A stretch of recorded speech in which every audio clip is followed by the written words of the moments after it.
தனுசு ராசிக்கார அன்பர்கள் அனைவருக்கும் எனது அன்பு கலந்த வணக்கங்கள். நான் உங்கள் அஸ்ட்ரோ சின்னதுரை புலிமிசை கூத்தூர் பெரம்பலூர் மாவட்டம். சனி வக்ரபலன் 2025 தனுசு ராசி. நிகழும் மங்களகரமான விசுவாச வருடம் ஆணி மாசம் 29ஆம் நாள் சனி பகவான் வக்ரகதியில சஞ்சரியாக போகிறார். அதாவது மீன ராசிக்கு சனி பகவான் போன பங்குனி மாசம் 15ஆம் தேதி, மார்ச் மாசம் 29ஆம் தேதி சனி பகவான் கும்பராசியிலிருந்து மீன ராசிக்கு பெயர்ச்சியானார். இப்ப மீன ராசியில இருந்து கொண்டு வக்ரகதியில சஞ்சரிக்க போகிறார். இந்த ஆவணி மாசம் 29ஆம் தேதியிலிருந்து கார்த்திகை மாசம் 12ஆம் தேதி வரை, அதாவது ஜூலை மாசம் 13ஆம் தேதியிலிருந்து நவம்பர் மாசம் 28ஆம் தேதி வரை மீன ராசியில சனி பகவான் வக்ரகதியில சஞ்சரிக்க போகிறார். இதனால தனுசு ராசிக்காரர்களுக்கு எப்படிப்பட்ட பலன்கள் மாறுபடும்? ஏன்னா தனுசு ராசிக்காரர்களுக்கு அர்த்தாஷ்டம சனி இல்லையா? அதனால சனி பகவானால ஏற்படக்கூடிய நன்மை என்ன, தீமை என்ன, செய்யக்கூடிய வழிபாடுகள் என்ன, பரிகாரங்கள்ல என்ன, எந்த விஷயங்கள்ல கவனமாக இருக்க வேண்டும் என்பதையெல்லாம் பற்றி இந்த காணொலியிலே பார்ப்போம். இது போன்ற தொடர்ந்து ஜோதிட தகவல்களை பெறவும், தமிழ் மாத ராசி பலன்களை தெரிந்து கொள்ளவும் நமது சேனல் அஸ்ட்ரோ சின்னதுரை சப்ஸ்கிரைப் செய்து கொள்ளுங்க, லைக் பண்ணுங்க, நண்பர்களுக்கு ஷேர் பண்ணுங்க. அதாவது பாத்தீங்கன்னா சனி பகவான் வக்ரகதியில செஞ்சிருக்கிறது. பொதுவா வக்ரம் அப்படிங்கிறது சூரியன், சந்திரன், ராகு, கேது இந்த 4 கிரகத்தை தவிர பாக்கி இருக்கக்கூடிய எல்லா கிரகங்களும் வக்ரம் அடையும். சனி அதுல பாத்தீங்கன்னா சனி இருக்கிற ராசியில இருந்து சூரிய பகவான் 5, 6, 7, 8, 9 ராசிகள்ல சஞ்சரிக்கக்கூடிய காலம் வக்ரகாலம். சனிக்கு வக்ரகாலமாக அமைகிறது. வக்ரகாலம்ங்கிறது சூரியனுடைய கதிர்வீச்சிலிருந்து விடுபட்டு சஞ்சரிக்கக்கூடிய காலம் தான் வக்ரகாலம். அதாவது ஒரு கிரகம் நமக்கு பலன் தரும் பொழுது ஒன்று காரகத்துவ பலன், அடுத்தது ஆதிபத்திய பலன். இந்த 2 பலனையும் சேர்த்தும் அந்த கிரகத்துடைய காரகத்துவ பலனும் எந்த வீட்டுக்கு அதிபதி, ராசிக்கு எந்த வீட்டுக்கு அதிபதி எந்த வீட்டில் இருக்கார் அதை அனுசரித்து பலன் கொடுங்க. இது 2 சேர்த்து தான் பலனை செய்யும். இப்போ வக்ரம் அப்படிங்கிறது உச்ச வக்கரம். உச்சம் பெற்ற கிரகம் வக்கரமான நீச்ச பலனை செய்யும், நீச்சமான கிரகம் வக்கரமான உச்ச பலனை செய்யும் அப்படின்னு சொல்லுவாங்க. ஏன் அப்படின்னா அந்த உச்சம் நீச்சமே கிரகத்துடைய காரகத்துவ அனுசரித்து தான் உச்சம் நீச்சம் தீர்மானிக்கப்படுகிறது. அந்த வரிசையில் பார்த்தீங்கன்னா இப்போ பாவ கிரகம் வக்கரமான நன்மையான பலன். ஏன்னா பாவ கிரகம் அப்படிங்கும் பொழுது அதனுடைய காரகத்துவம் பாவத்துவமாக இருக்கும். சுப கிரகம் வக்கரமான தீமையான பலன். அப்போ பார்த்தீங்கன்னா அது சுபகிரகம், அதனுடைய காரகத்துவம் சுபமாக இருக்கும். அது வக்கரமாகும் பொழுது நல்ல பலன் இல்லை. அப்போ சனியுடைய காரகத்துவத்தை அனுசரித்து பார்த்தீங்கன்னா தடை, தாமதம், இழுபறி, அதே போல் பார்த்தீங்கன்னா உழைப்புக்கேற்ற ஊதியம் இல்லாமை, வறுமை, அதே போல் பார்த்தீங்கன்னா தாழ்வு மனப்பான்மை, தன்னிலை தாழக்கூடிய அமைப்பு, இந்த மாதிரியான சனிவக வறுமை, ஏமாந்து போகிறது, இந்த மாதிரியான பாவ காரகத்துவத்தை சொல்லக்கூடியது தான் இந்த கடன், கவலை, துக்கம், வியாதி, வழக்கு, இந்த மாதிரியான பிரச்சனைகளை கொடுக்கக்கூடியது. அப்போ சனியுடைய பாவ காரகத்துவத்துடைய பலன்கள் வக்கர காலங்களில் நடைபெறாது. அதுதான் இதோடைய பலன்.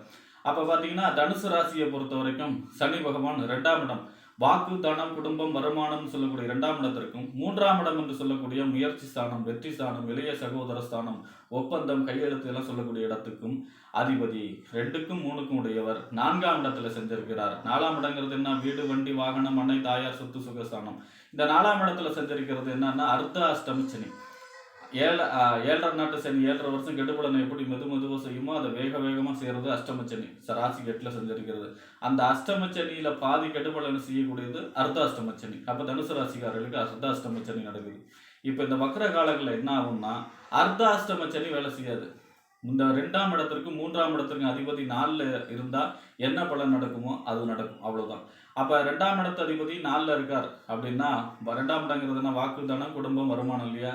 அப்போ 2ஆம் இடத்து அதிபதி 4ல் இருக்கும் பொழுது 4ஆம் இடம் அப்படிங்கிறது அசையா சொத்துக்களை சொல்லக்கூடிய இடம், வண்டி வாகனத்தை சொல்லக்கூடிய இடம். வண்டி வாகன மூலமாக வருமானம், அசையா சொத்துக்கள் மூலமாக வருமானம், தாயார் வழி அவர்களிடமிருந்து வருமானம் பெறக்கூடிய அமைப்பு, ஆதாயங்கள் பெறக்கூடிய அமைப்பு, அசையா சொத்து வாங்கக்கூடிய அமைப்பு, வீடு கட்டக்கூடிய அமைப்பு, அதே போல் பார்த்தீங்கன்னா உங்களுடைய சொத்து இடத்தையே நிலத்தையே நல்ல விலைக்கு விற்கக்கூடிய அமைப்பு, ரியல் எஸ்டேட் தொழில் செய்பவர்களுக்கு யோகம், வாகனத்தை தொழிலாக செய்பவர்களுக்கு யோகம், இது போன்ற சுப பலன்கள் நடைபெறும்.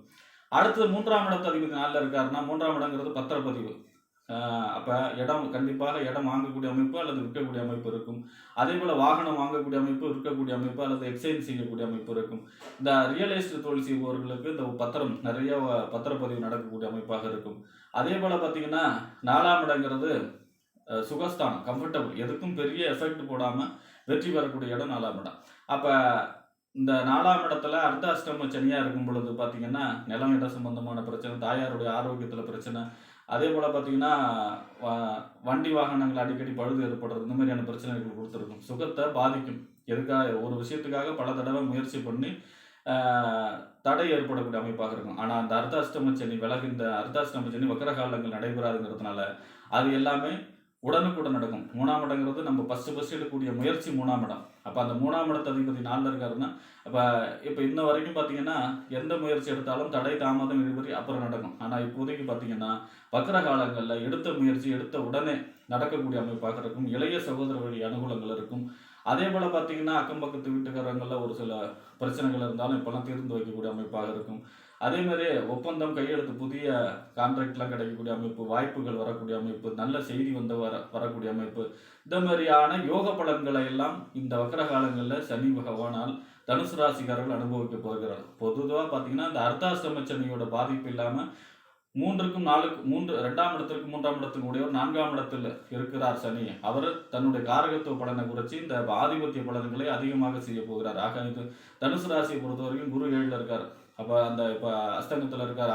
ஆணி மாதத்தோட அஸ்தங்கமும் முடிஞ்சிடும். அப்போ தனுசு ராசியை பொறுத்த வரைக்கும் இந்த வக்கரகாலம் சனி வக்கரகாலம் குரு 7க்கு உங்கள் ராசிநாதன் 7ஆம் இடத்திலிருந்து 7வது பார்வையை பார்க்குறார். இந்த வக்கரகாலங்கிறது தனுசு ராசியை பொறுத்த வரைக்கும் ஒரு பொற்காலம். எதை தொட்டாலும் அது உடனடியாக நடக்கக்கூடிய அமைப்பு. இதுவரை இருந்த தடை தாமதம் எல்லாம் விலகி எதை தொட்டாலும் லாபம், எதை தொட்டாலும் உடனடியாக நடக்கக்கூடிய அமைப்பு. புது முயற்சிக்கு எடுப்பதற்கு சிறப்பான காலமாகவே இந்த வக்கர காலம் தனுசு ராசியை பொறுத்த வரைக்கும் அமையும் என்று கூறி விடைபெறுகிறேன். நன்றி, வணக்கம்.